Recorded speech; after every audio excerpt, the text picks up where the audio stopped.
আমরা কোন টিম ইন্ডিয়াকে দেখতেছি? মনে হচ্ছে যে এখন টিম ইন্ডিয়া না কোনো জিম্বাবুয়ে টিম।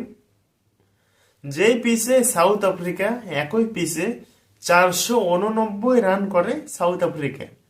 সাউথ আফ্রিকার 6 উইকেট পড়ে যায় 247 রান। সেখান থেকে সাউথ আফ্রিকা মানে টার্গেট দেয় টার্গেট দেয় 489 রান, মাত্র 4 উইকেট নিয়ে।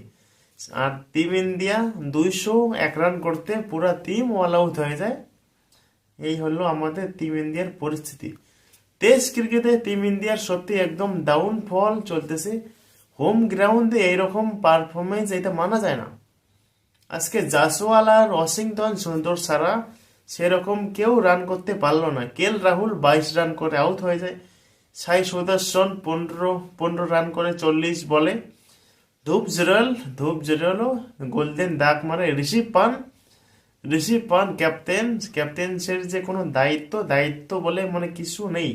যে একজন টিমের ক্যাপ্টেন দায়িত্ব নিয়ে খেলতে হবে। মেন হলো টেস্ট ক্রিকেটে মানে উইকেটে থাকা। যতক্ষণ পর্যন্ত তুমি উইকেটে থাকবে, তুমি বল খাও, কোনো ব্যাপার না। That doesn't matter, run automatically আসবে। মেন হলো উইকেটে থাকতে হবে টেস্ট ক্রিকেটে। মানে ধৈর্য ধরতে হবে। যেরকম যেরকম দা কুলদীপ যাদব 134টা বল ফেস করেছে। 134টা বল ফেস করা কোনো মানে ব্যাটসম্যান যে আছে ব্যাটসম্যানও পারে নাই টিম ইন্ডিয়ার। কুলদীপ যাদব 134টি বল খেয়ে 19 রান করেছে। এটা কোনো মেটার না। কিন্তু কুলদীপ যাদবের সাথে যদি কোনো একটা যদি ব্যাটসম্যান থাকতো 2-3টা, কুলদীপ যাদব যেইভাবে সাথ দিয়েছে সত্যি এটা অসাধারণ। এটা এটা সত্যি দুর্দান্ত। একজন বলার হিসেবে 134টা বল ফেস করেছে, ডিফেন্স করেছে বল। এটা বড় কোনো ব্যাটসম্যানও পারলো না আজকে টিম ইন্ডিয়া। ওয়াশিংটন সুন্দরের সাথে সাথ দিয়েছে, কিন্তু কুলদীপ যাদব ওয়াশিংটন সুন্দর 48 রানের ইনিংস খেলে, তাছাড়া সেই রকম ভাবে কোনো রান করতে পারেনি আজকে team India. Already South Africa 300-র উপরে মানে লিড দিয়ে দিয়েছে।